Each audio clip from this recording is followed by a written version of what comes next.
Donne la parole. Bonjour à tous, nous voici pour une nouvelle émission de Artstop TV.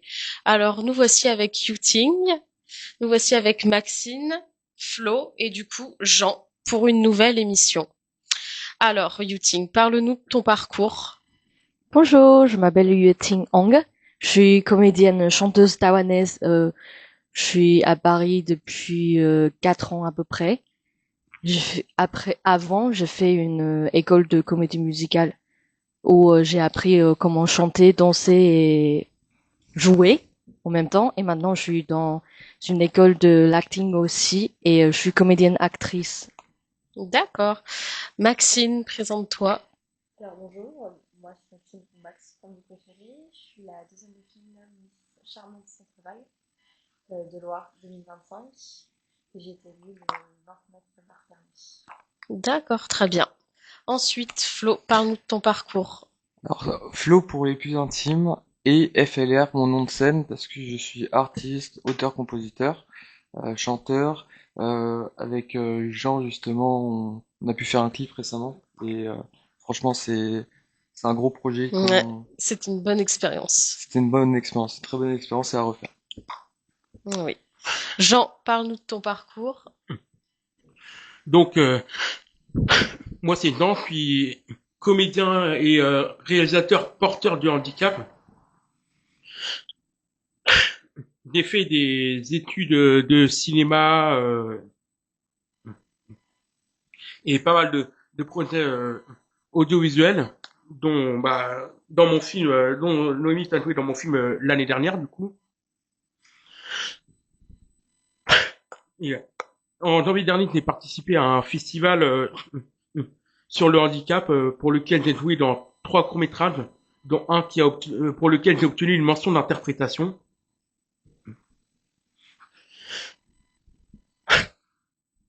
Et du coup, ce court-métrage a lui-même obtenu un visa d'exploitation par le ministère de la Culture. D'accord, très bien, très bien. Yuting, du coup, est-ce que tu peux nous parler de tes récents et derniers projets que tu as faits? Dernier projet. En fait, je fais pas mal de projets avant, c'était pour plutôt des courts-métrages autoproduits. Et les derniers projets. En fait, j'ai un projet à venir plutôt que je voudrais plutôt parler. C'est un monologue que j'ai écrit par moi-même. Et en fait, moi, je suis étrangère, je suis pas française. Je parle français et mandarin comme ma langue maternelle Mhm. et aussi anglais, japonais, un peu de coréen aussi. J'adore les langues, donc et je trouve que c'est intéressant de jouer entre les langues, entre les mondes différents, les cultures différentes. Donc j'ai écrit ce monologue pour en parler un peu, tout ce que je pense entre les personnalités et les personnages quand je parle les langues différentes et les entre deux. Moi, je trouve parfois je suis pas tout à fait fait pour la culture française non plus ou la société française et je suis pas totalement pour celle de Taïwan non plus. Ah. Donc je joue un peu entre les deux et c'est pour ça que j'ai écrit ce monologue pour en parler un peu tout ça et on va bientôt commencer à le filmer. Ah, c'est bien Et ça. oui, c'est tout ce que je voulais vous raconter comme projet pour D'accord. l'instant. Et qu'est-ce qui t'a donné envie, du coup, d'être dans le monde aussi de la chanson et de l'acting? La chanson, en fait, depuis l'enfance, j'adore les comédies musicales françaises, comme Notre-Dame de Paris, Roméo et Juliette Ah et oui. Le Roi Soleil et blablabla. Et en fait, ils font des tours en Asie des années, depuis des années. Et je leur ai regardé et un jour, je me suis demandé, mais pourquoi pas moi? Donc, je me suis dit, après l'université, je me suis dit, ok, j'y vais pour tenter ma chance. Donc, il y a 4 ans, je suis rentrée dans une école de comédie musicale, donc, où j'ai appris comment chanter et jouer en français. Et oui, c'est pour ça que je suis ici. Bah oui. Bah oui, bah oui. Maxine, du coup, parle-nous, du coup, de ton parcours. Alors, moi, de base, je faisais plus les Miss, savoir que j'ai fait quelques concours quand j'étais plus petite, les Miss. J'avais totalement arrêté. J'ai repris en 2024 suite à une ancienne amie qui m'avait inscrite à ma place. Et j'ai retrouvé ce monde de la scène qui me manquait depuis l'arrêt de l'école de mode parce que j'ai toujours été dans ce milieu, les défilés, les robes, les créations. Et je me suis lancée dans le concours Miss Charmante. En fait, j'ai réussi à décrocher le titre de seconde poutine.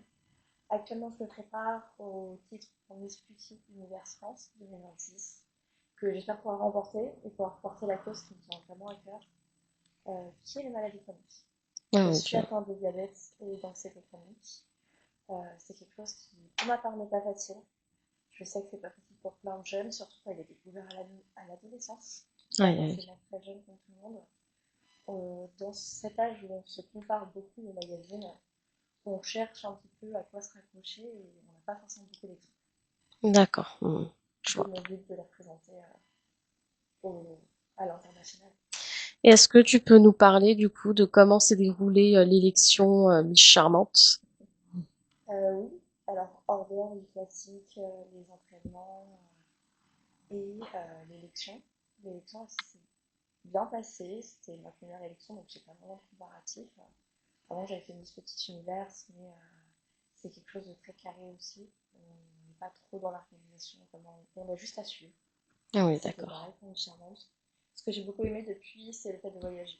J'ai voyagé dans beaucoup de régions. Je suis venue ici en Ile-de-France pour l'élection Ile-de-France. Je suis allée dans le Nord-Pas-de-Calais, en Picardie, Normandie. Et juste le fait de rencontrer autant de personnes. Je, je suis fan. Et oui. Et ça a été quoi tes meilleurs souvenirs de cette élection? Mes meilleurs souvenirs de cette élection, je pense que c'est de voir mes proches. Mes proches qui étaient fiers, qui, qui étaient là pour moi.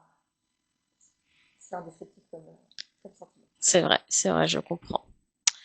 Flo, parle-nous de ton parcours. Mon parcours, il est plutôt basique. Je suis arrivé en France car je suis aussi étranger. Je suis né en Ukraine. Et voilà, quand je suis arrivé à Paris, moi de toute façon la musique était toujours voilà dans ma famille, même parmi les amis, etc. Donc forcément, voilà, je me suis lancé dedans. J'ai toujours adoré tout ce qui est audiovisuel. Donc j'ai fait même du coup des études supérieures en audiovisuel. Et c'est vraiment ce qui m'a permis de découvrir tout un panel rempli de choses qui étaient voilà que je découvrais et voilà j'ai des projets qui me tiennent vraiment à cœur et sur lesquels vraiment je mets toute ma force, toute mon énergie et vraiment je kiffe ce que je fais et s'il y a du monde qui aime, c'est encore plus cool. D'accord, d'accord. Et du coup, est-ce que tu peux nous parler de ton dernier clip, du coup, que tu as fait? Ouais, le dernier clip c'était plus d'horreur que de merveille et ça montre un peu la folie de l'humain jusqu'à où il est prêt à aller pour réussir un but ou même juste survivre en fait, tout simplement. C'est c'est un c'est un clip qui est vraiment très visuel, très visuel et justement c'est ce qu'on a voulu donner à ce clip et je pense que vraiment on a pu réussir à faire un beau truc avec Jean. Oui, oui. Parce que sans Jean ce serait impossible. Ouais, franchement, c'était très très bien réalisé, le clip était très bien réalisé. Et merci du coup d'avoir pu me laisser l'opportunité du coup de jouer dans votre clip. Bah, ça c'est normal, de toute façon, moi j'ai toujours eu confiance en Jean, donc quand il m'a dit que il connaissait une personne, je me suis dit bon bah je fais directement confiance à cette personne, et voilà quoi. Ça s'est bien passé, et puis peut-être que dans d'autres projets futurs, peut-être que on se réunira pour d'autres projets, ce serait cool. Bah oui, et du coup là tu as d'autres projets de musique, de chansons? Alors oui, oui, j'ai un autre projet actuellement, je suis en train de voir avec mon ingénieur son. Euh, c'est le titre, c'est Planète, et c'est un titre d'amour. où ça raconte que justement ils sont tellement bien qu'ils sont sur une planète tous les deux. Très bien, très bien. Et j'ai aussi vu qu'aussi il y avait ta musique Plusieurs de merveilles qui est passée sur des radios. Ouais, j'ai pu passer sur quelques radios, C'est dont trop des bien radios ça. belges. Ça, je C'est m'y attendais pas du génial. tout. Franchement, bravo. Donc non, c'est sympa. Franchement, c'est sympa. Et c'était lesquels de radio belge? Alors j'ai plus les noms en tête, mais vraiment je les remercie à fond parce que il y en a plein qui m'ont envoyé des messages disant que c'est cool ce que je fais, que vraiment ça plaît et vraiment moi j'étais vraiment un peu choqué que ça plaise car c'est ouais on parle de quelque chose qui est un peu dur. On parle de la violence, on parle de où est-ce qu'on peut aller pour survivre ou même juste avoir un peu à quoi manger, quoi. Un peu, un peu à manger. Et voilà, c'est super visuel et franchement, on a kiffé, je pense, faire le clip. D'accord, très bien, très bien. Jean, du coup, parlons de tes futurs projets. Alors pour les futurs projets, déjà avec Flo, on va participer au festival du coup qui m'a permis d'obtenir ma mention d'interprétation. Ensuite, j'espère avoir des projets avec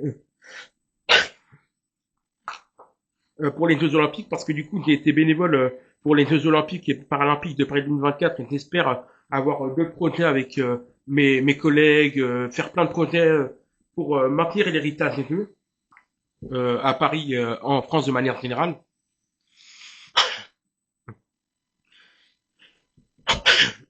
Et actuellement je recherche un agent d'acteur parce que malheureusement il y a une agence qui est venue vers moi pour me dire qu'ils aimeraient travailler avec moi et malheureusement bah, aujourd'hui ils me donnent pas de signe de vie malgré le fait qu'ils les relancent. Donc, je suis à la recherche d'une agence d'acteurs. J'espère que je vais trouver et que mon profil va intéresser. Et puis, j'espère tourner dans d'autres films. Hum, hum. J'espère atteindre le Graal qui serait de faire du cinéma et de la télévision. C'est vraiment mon rêve absolu. Et pourquoi pas aussi faire une formation dans ma deuxième passion, les feux d'artifice. Une formation d'artificier, ça me plairait énormément aussi de faire ça. Donc voilà à peu près mes différents projets. Et puis faire aussi les clips avec Flo. Et faire plein d'autres projets audiovisuels, quoi. D'accord. Est-ce que aussi, du coup, tu peux nous reparler aussi du court-métrage Sans pareil de Neo Samo? Bah, le court-métrage sans pareil, c'est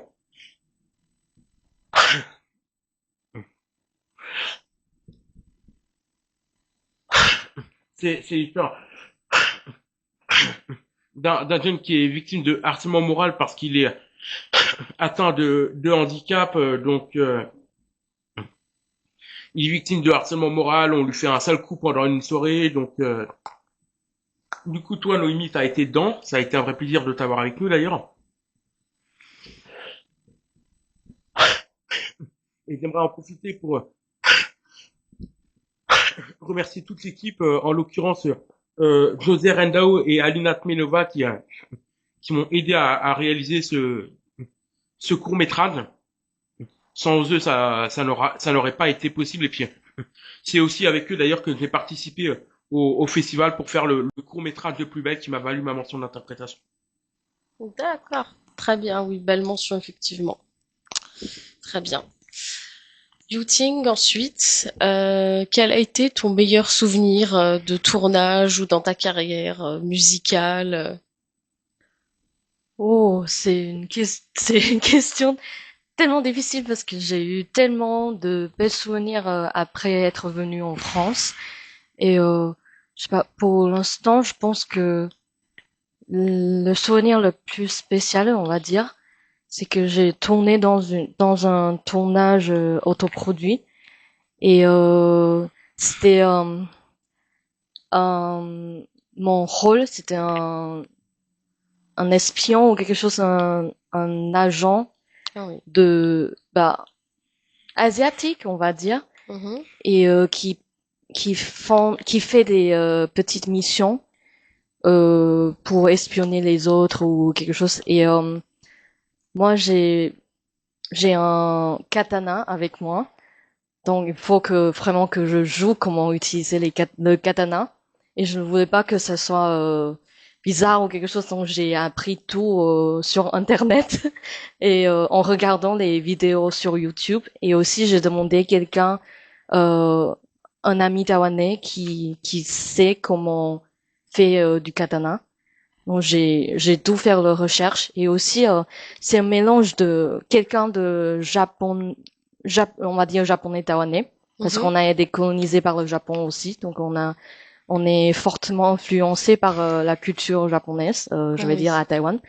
Donc j'étais en un peu comme kimono ou oui, j'étais en un peu moitié kimono ou quelque chose et j'ai un katana, mais j'ai chanté dans le film une chanson très très connue, très très ancienne à Taïwan, composée par un compositeur pendant la colonisation japonaise. Et et aussi j'ai chanté en taïwanais, c'est ma vraie langue maternelle, euh, qui a été interdit euh, d'être parlée pendant la colonisation chinoise. Donc c'était une vraie expérience. J'ai jamais imaginé que je pouvais chanter en taïwanais avec une chanson très très très connue à Taïwan. Et en plus j'étais une espionne. Et Ah oui, bien. oui, j'ai porté un katana, donc c'est vraiment un mélange de tous les éléments asiatiques, quoi. Mais c'est aussi ça représente un peu ma culture et mon identité, donc c'était magnifique. C'est bien ça. Et il y a d'autres rôles que t'as bien aimé faire aussi? D'autres rôles aussi. Oui. Les rôles classiques, on va dire, en fait, j'aime toujours, depuis l'enfance, un personnage dans Les Misérables. C'est Happening. Ah oui. Et en fait, depuis l'enfance, même quand je ne savais pas parler anglais ni français, j'ai déjà commencé à chanter un peu ces chansons dans la comédie musicale. Et après, j'ai eu la chance de chanter dans le concert de notre école devant pour l'opéra de Massy, 30 ans de l'opéra de Massy. Et Bien. en tant que éponine. Donc j'étais vraiment et en chantant, comment dire, j'ai chanté en français et devant tout le monde, dans un opéra, je vais dire, et aussi en tant que qu'un rôle que je voulais faire depuis l'enfance. Et c'était un de meilleurs souvenirs pour l'instant. J'espère qu'il y aura d'autres choses à venir. Mais ouais. Eh oui, tu espères, tu espères. Il y a un rôle que t'aimerais bien faire? Euh, Happening aussi. Ouais. Oui, si j'ai de la chance dans le futur. Mais aussi maintenant, au lieu de chercher quelques rôles qui me convient, maintenant je suis en train d'essayer de créer quelque chose qui est vraiment moi. Parce que ça fait un an que je suis un peu perdue. Je me suis dit en fait oui, on me donne des rôles et tout, mais parfois ça me représente pas forcément. Mhm. Bah bien sûr, j'adore les opportunités d'essayer de me challenger un peu, de faire des rôles que parfois je ne sais pas trop faire ou parfois très clichés, asiatiques et tout. Ah oui. Mais après, maintenant, je me suis dit pourquoi pas créer quelque chose qui me représente vraiment. Je sais que je suis un peu entre les deux. Je suis ni française, ni vraiment taïwanaise, ni bien sûr pas japonaise et tout. Mais j'adore les langues, j'adore les cultures. Pourquoi pas essayer de créer des choses qui mélangent tout ce que j'aime. Et peut-être on peut trouver quelque chose de très intéressant. Donc c'est ce que je suis en train de faire maintenant. Je fais des paroles, je traduis des paroles, des chansons que j'aime beaucoup les paroles en anglais, en français ou en japonais, en coréen, en mandarin bien sûr, et parfois en taïwanais. Et je suis en train d'essayer si c'est possible de mélanger un peu avec coréen aussi. Donc je fais un peu, c'est essayer de mélanger les langues que j'aime beaucoup pour voir ce que ça donne. Ouais. D'accord, très bien, très bien. Maxine, est-ce qu'il y a d'autres concours de Miss que tu voudrais viser, que tu aimerais faire aussi? Alors aujourd'hui, je ne sais pas. Il faut savoir qu'aujourd'hui, il y a beaucoup de concours de Miss qui sont créés depuis l'essor de Miss France. Et on va dire que tous les comités ne sont pas à faire. Ah, Euh, Moi, j'ai la chance d'avoir jamais été dans un comité vraiment dit toxique. Je sais que j'ai beaucoup d'histoires autour de moi de personnes qui sont retrouvées dans des comités dits à problème et qui ont eu derrière des dépressions, par exemple, ou vraiment des fortes déceptions. ah oui, là, c'est chaud. C'était quoi comme des déceptions? Qu'est-ce qu'ils ont fait, les autres comités? Alors, moi, je ne vais pas avoir les termes exacts, et puis c'est vraiment l'histoire, mais je sais que les personnes s'attendaient soit à partir à l'international, soit à partir à national, n'ont pas forcément pu. Il y a eu aussi du body shaming dans certains comités. Ah oui, aïe, aïe, aïe. Euh, Étant dans la communication, j'ai grandi dans le monde des Nice, principalement derrière les rideaux, plutôt à aider au niveau des vidéos, des photos. Et certaines personnes, certaines familles mettent énormément dans ces concours.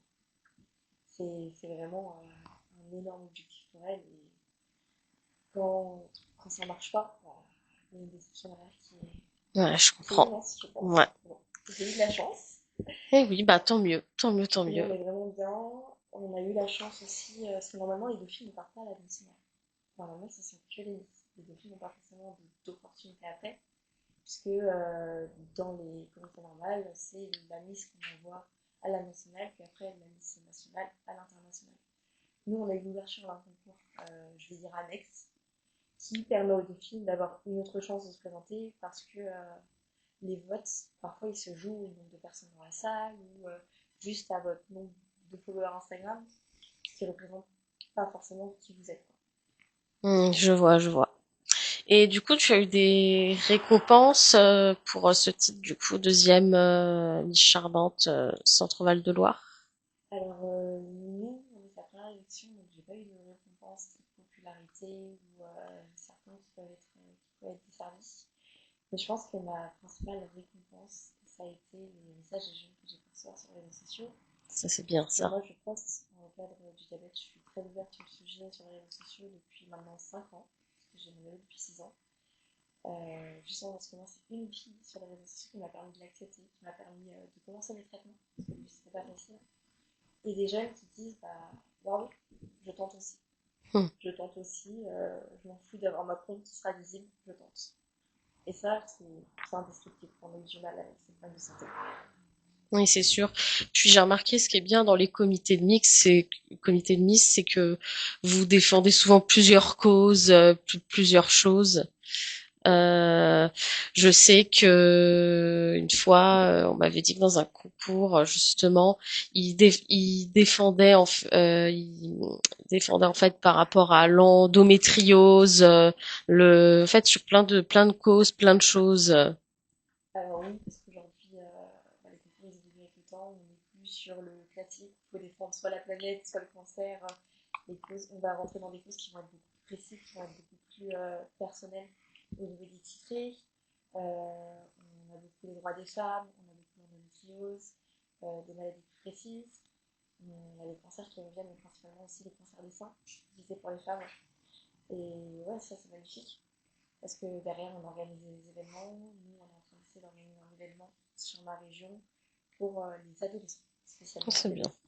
Il y a beaucoup de choses prévues pour les enfants, mais quand on a 14-16 ans, on n'a pas envie de se retrouver avec des personnes de l'âge de mon petit frère et sœur. Ouais, je comprends, je comprends. Flo, du coup, qu'est-ce qui t'avait donné envie de faire du rap? J'ai décidé de faire du rap parce que j'écris depuis quand même plusieurs années.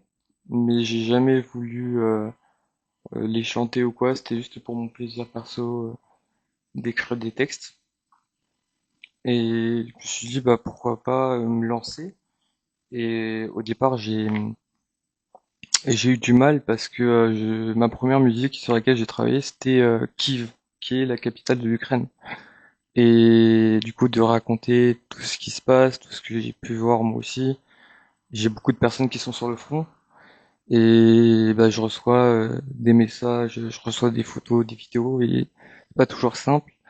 Surtout que il y a des fois où je dois faire le messager, donc dire à la maman que son fils est mort, Ouais. malheureusement. Et c'est pas toujours simple. Et c'est vrai que cette chanson-là, avec les paroles que j'ai écrites, j'ai pas pu la chanter jusqu'en entier Mm. parce que à chaque fois je finissais en pleurs quoi. Ah ouais. Je C'était compliqué, ouais. Ouais, c'est compliqué parce que avant tout voilà, je suis né là-bas, mais la France m'a vu grandir aussi, donc je dois le respect à ces deux pays. Et je les aime Oui, vraiment beaucoup. c'est sûr, c'est sûr. Et du coup, d'où vient ton nom du coup de FLR? Tout simplement, c'est trois lettres de mon prénom, Florian, Ok. FLR, et puis voilà, je me suis pas cassé la tête. Et tu as un artiste avec qui tu aimerais faire un feat? Je sais pas. Peut-être un artiste comme Orelsan, Stromae, en tout cas des personnes qui ont des bons textes comme ceux que font voilà Stromae ou même d'autres, mais vraiment voilà avec ce genre d'artiste qui est vraiment pour moi très très fort. Ouais, c'est vrai, Orelsan, oui, il a beaucoup de textes, Stromae aussi. Mm, mm, mm. Oui, puis c'est vrai qu'à un moment donné, oui, Stromae n'avait pas eu une phase facile et tout, qu'il avait, pendant un moment, il avait eu du mal à s'en sortir. Ouais, ouais. Et vraiment, enfin la musique aussi, ça permet de te libérer un peu, tu vois, de, voilà, de penser à autre chose, tout simplement.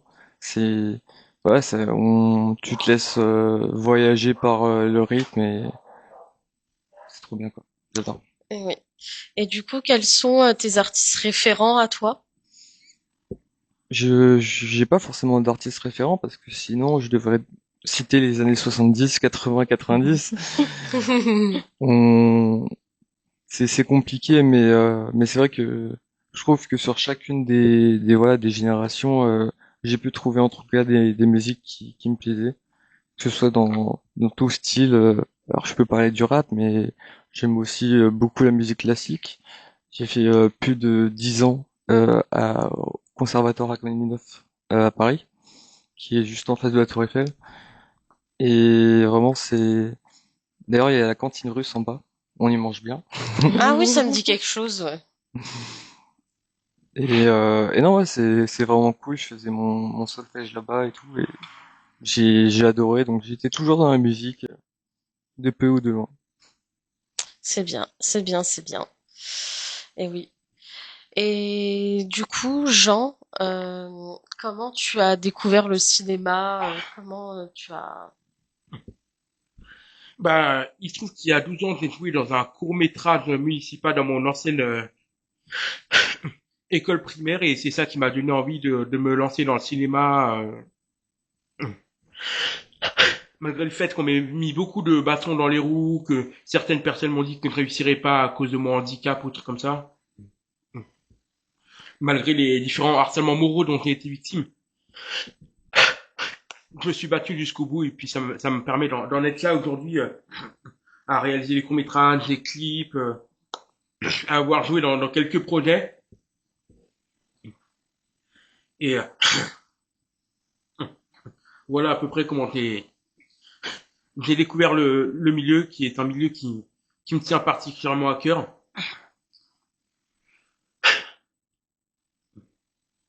Et que j'aimerais ouvrir un maximum de personnes parce que malheureusement le cinéma est un milieu extrêmement fermé. Et moi j'aimerais permettre à un maximum de personnes de éventuellement se lancer dans le cinéma si elles en ont envie, parce que ça se trouve parmi les personnes, parmi ces personnes qui veulent se lancer, ça se trouve il y aura les acteurs de demain, les réalisateurs de demain, les artistes de demain qui seront dans le milieu et qui seront le cinéma de demain, quoi. Je vois, je vois, je vois. Et du coup, c'est vrai que c'est vrai que oui, c'est bien d'avoir quand même pu oui jouer dans du coup ton court-métrage là municipal parce que comme ça bah ça t'a permis de découvrir un milieu, puis de faire aussi des connaissances. T'as aussi fait des connaissances dans ce milieu-là, t'as pu rencontrer des acteurs, des grands du cinéma aussi. Non, malheureusement, c'est pas rencontré de grands du cinéma jusqu'ici pour l'instant, mais je croise les doigts. Vraiment, je croise les doigts et puis encore une fois, je me répète, mais j'espère vraiment que je vais me trouver un agent parce que vraiment j'en ai absolument besoin pour pouvoir jouer dans des films, des séries, des trucs comme ça.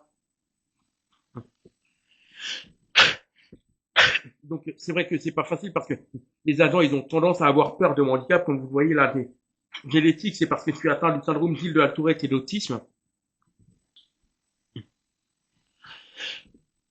Donc c'est pas facile tous les jours, mais je me dis que c'est quand même de la chance parce que il y a des gens qui ont des handicaps beaucoup plus lourds que moi et et qui vivent largement pire que moi, donc je préfère m'estimer heureux avec ce handicap-là et me dire que j'ai pas de handicap physique ou de handicap de problème de santé. Donc moi je m'estime heureux et puis s'il y a des gens qui m'acceptent pas comme je suis, c'est leur problème après tout, quoi. Ouais, ouais, ouais, c'est vrai, c'est vrai. Yachting, est-ce que du coup, tu aurais des conseils à donner à ceux qui veulent se lancer dans la chanson ou dans l'acting? Euh,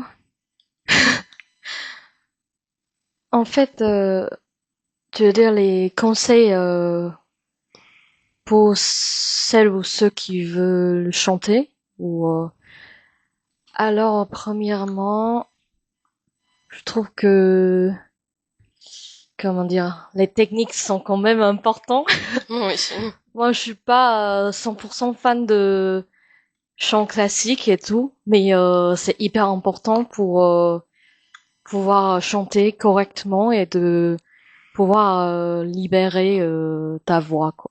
Donc, en fait, au début, je me suis dit c'était pas grave, si je veux chanter, je chante juste et oh, j'aurai mon style et tout, mais pour vraiment découvrir tes capacités et de le faire en max, il faut quand même avoir des techniques et de des bases, quoi. Donc tu peux le faire les deux en même temps. Premièrement, tu peux essayer de trouver quelqu'un qui est vraiment sérieux avec les techniques, je vais dire les profs. Et deuxièmement, tu peux essayer d'explorer un peu plus ce que tu veux faire comme style. En fait, moi, au début, en fait, j'aime toujours les comédies musicales. Donc, au début, je me suis dit, il fallait que je fasse que la comédie, le style de la comédie musicale et tout. Mhm. Mais maintenant, en fait, je me dis, mais pourquoi pas essayer d'autres choses parce que j'aime beaucoup les chansons pop japonaises aussi. Et du coup, en fait, je chante beaucoup en japonais, mais je me suis dit, ah, c'est juste amateur, c'est juste quelque chose à côté. Mais maintenant, je me dis, mais pourquoi pas essayer de faire les mélanges et tout. Donc, tu peux toujours explorer quelque chose à côté, mais aussi, je suis en train d'apprendre. J'ai appris des techniques vraiment lyriques avec une prof française, av- prof de chant française Mhm. avant, et maintenant je suis avec aussi un autre prof américain pour les techniques de comédie musicale et aussi lyrique. Donc comme ça me permet de avoir les techniques et d'explorer vraiment ma vraie voix et mon vrai style aussi. Donc les deux en même temps. Faut pas se coincer dans l'un ou l'autre. Oui, c'est mon conseil. C'est sûr. Et quels sont tes artistes influents pop japonais, du coup? Pop japonais, il y en a un peu trop. Beaucoup. Oui, un peu trop. En fait, il y a un groupe qui est très connu récemment qui s'appelle YOASOBI. D'accord. Et j'adore son style parce que la chanteuse, the main singer, elle est moi j'ai l'impression qu'elle a pas une grande voix, Oui. mais elle a une voix plutôt légère et aiguë et précise et tout. Mhm. Et il y a parfois pas comment dire, vibration, tu vas chanter comme oh, comme ça à la Ah oui, fin et d'accord. tout. Non, elle est vraiment tout précise, un peu comme un robot. Mhm. Et moi, je chante un peu comme ça aussi. Moi, Ah je suis oui. pas aussi précise qu'elle, mais ça m'a euh, inspiré que on peut quand même chanter comme ça et on peut dire aussi ce que l'on voulait faire sans vraiment faire oh comme ça. C'est pas forcément mon style. Et aussi, ces paroles racontent des choses très, des émotions très lourdes, mais avec des mélodies vraiment légères. Donc parfois, j'ai chanté ça dans mon ancienne école de comédie musicale. J'ai chanté ça et on m'a on m'a dit en fait c'est une chanson très joyeuse. Non, en fait ça se parle de quelqu'un qui voulait se suicider et tout. Donc c'est vraiment tout lourd. Mais là, il il la montre comme si c'est légère. Donc parfois on peut parler des choses comme ça plus légèrement. Comme ça, on peut laisser les gens d'abord écouter et après on peut se dire c'est une chanson qui me tient à cœur et après on regarde les paroles et après ok, on veut parler vraiment des choses sérieuses et tout. Donc ça, j'aime beaucoup. Ouais. D'accord, d'accord, d'accord. Du coup, Maxine, qu'est-ce que tu donnerais comme conseil à ceux qui veulent se lancer dans Miss Charmante? Excusez-moi. Un conseil que je pourrais donner, je pense qu'il va être global un petit peu à tous les comités, mais c'est juste fausse. Je suis une adepte du si tu tentes pas, tu n'auras pas. Excusez-moi. Faut savoir que dans les comités, avant d'apprendre la beauté et la beauté, la première chose qu'on apprend, c'est la confiance en soi. Ah, j'ai plus de mots. Et c'est quelque chose, non, t'inquiète, merci beaucoup. C'est quelque chose qui est vraiment. Ça sert dans la vie de tous les jours en fait. Ouais, bah oui. La confiance en toi, tu la vois, pas dans la tenue que tu portes, pas dans la façon dont tu parles, mais la première chose qu'on voit, c'est quand tu passes la porte. Quand tu passes la porte, comment tu te tiens, comment tu regardes les autres. Ça définit comment tu es. C'est la première impression qu'on donne. Et je pense que les miss, c'est la première chose aussi qu'on t'apprend, c'est comment paraître. Et dans le milieu professionnel, je pense que ça peut servir à énormément de jeunes filles. Toutes les teams que je vois passer qui ont 15 ans, je sais qu'elles sont parfaites dans le milieu professionnel parce qu'elles savent se tenir, elles savent se comporter, elles savent marcher, elles savent. C'est bien, c'est Et, très bien. pardon, je peux rebondir un peu sur ce que tu as dit parce que vraiment de ce qu'elle a dit, je trouve que c'est très juste parce que bah en Asie on a des critères de beauté très limités. Moi je trouve parce que je rentre pas dedans dans ces limités et mais après être venu en France, je trouve que on peut être belle ou beau bah comme nous sommes quand je suis. Donc quand je marche dans la rue en France, je me sens hyper à l'aise. Mais quand je rentre en Asie, parfois j'étais je suis un peu trop gros. Je suis pas bien maquillée et je suis pas aussi belle et tout comme les autres. Mais après, comme ce que t'as dit, tout ce que tu dois faire, c'est juste C'est la de présence. montrer, oui, de montrer ce que tu es. Après, aujourd'hui, c'est aussi l'avantage, c'est qu'il y a plein de comités. Les Ouais. personnes qui voient que je suis miss, Je suis pas non plus, j'ai eu du mal à prendre du poids personnellement, mais je sais que les personnes viennent me voir et me font bah, c'est parce que t'es fine. Non du tout. Du tout, du tout. Il y a très peu de comités au final qui ont des critères. Il y en a quelques-uns qui ont des critères de taille, mais vous en trouvez toujours des inclusifs. Et vraiment, dans un même comité, on peut trouver toutes les morphologies, tous les profils, Oui, toutes c'est les vrai. origines. Par exemple, il y a Miss Diamantissime. Je sais pas si tu connais Ah, c'est là, je connais pas. Non. Bah, j'ai une de mes meilleures amies, en fait, qui a fait Miss Diamantissime et qui a un concours, en fait, qui est ouvert, par exemple, aux femmes, du coup, qui font des grandes tailles, qui font, voilà, qui font pas spécialement un 38, 36. Oui, C'est ouvert, en oui, fait. clairement, il n'y a pas non plus de Ouais. critères de taille. Il n'y a aucun critère. Et je suis désolée, hein, quand je regarde certaines des listes des autres régions, je suis en mode. Peut-être que je range plus dans les critères selon les gens, hein, mais elle, qu'est-ce qu'elle est magnifique par rapport à moi, en fait. Oh! Ah. Flo, qu'est-ce que tu donnerais comme conseil à ceux qui veulent se lancer dans le rap?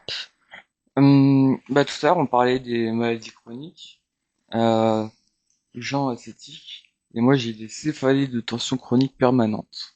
C'est-à-dire que j'ai tout le temps mal à la tête. J'ai fait un AVC à 11 ans, et depuis mes 11 ans, tout simplement, je ne connais pas ne pas te connaître la douleur, je sais pas ce que c'est maintenant. Et, et même ça, même après j'ai beaucoup de personnes qui me soutiennent, et je les remercie énormément. C'est vrai que je voulais pas me laisser abattre par la maladie, par le handicap, même si parfois il est très compliqué à gérer. Je me suis toujours dit, faut que j'y aille, quoi. Faut que je fonce et comme, comme tu as dit tout à l'heure, bah, si on tente rien, on n'aura rien. C'est ça. Et c'était totalement ça, donc tentez les amis.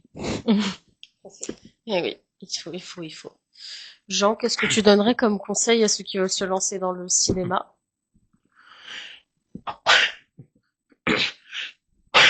Bah, je leur conseille déjà de rester eux-mêmes, quoi qu'il arrive. Faut toujours qu'ils restent eux-mêmes malgré les critiques des gens qui leur diront ouais mais c'est pas bien ce que tu fais ou tout comme ça. Faut toujours qu'ils restent eux-mêmes et quand ils jouent des rôles, je leur conseille d'improviser un minimum, apprendre à improviser parce que si on récite le texte mot pour mot, ça se voit tout de suite que c'est pas sincère, Mm. que c'est du récité, et c'est absolument moche comme tout. Et donc du coup, les gens les gens qui font du cinéma, je leur conseille de toujours garder une part d'eux-mêmes malgré le rôle. Garder une part d'eux-mêmes pour que le public sache qui ils sont dans la vie malgré le fait qu'ils jouent un rôle.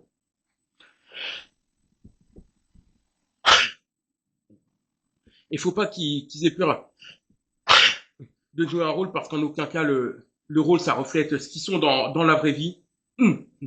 Dans la vraie vie, le rôle ne détermine pas qui ils sont, donc c'est pas parce que par exemple on joue le rôle d'un méchant qu'on est forcément méchant dans la vie ou tout comme Ah ça. bah Donc oui, évidemment. faut surtout pas qu'ils aient peur de jouer quel que soit le type de rôle. Faut pas qu'ils aient peur de jouer, qu'ils jouent absolument comme ils veulent. Vraiment, moi je leur dis vraiment faites comme vous le souhaitez, comme vous le sentez. Et puis du moment que ça vous plaise à vous, c'est le principal. Et puis si ça plaît aux autres, c'est très bien. Ça plaît pas, on peut pas plaire à tout le monde après tout. Donc, mais bon, en tout cas, c'est le conseil que je donnerais aux gens qui veulent se lancer dans le cinéma, ou même dans le milieu artistique, quoi, quel que soit le domaine, quel que soit le domaine artistique, qui restent comme ils sont et qu'ils aient jamais peur des critiques des gens. Ah bah oui, c'est sûr, des critiques, il y en aura toujours, hein. Ouais. Ça, il y en aura Quel est toujours. le- voilà. Ouais, un monde sans critique serait compliqué, ça n'existe pas. Ouais. Et ouais. Bon, l'émission va toucher à sa fin. Donc nous remercions Yuting, Maxine, Flo et Jean d'être passés, d'avoir pu parler du coup de leur passion, de leur parcours. Donc on se retrouve très vite pour une prochaine émission pour Art Stop TV. Salut à tous! Salut!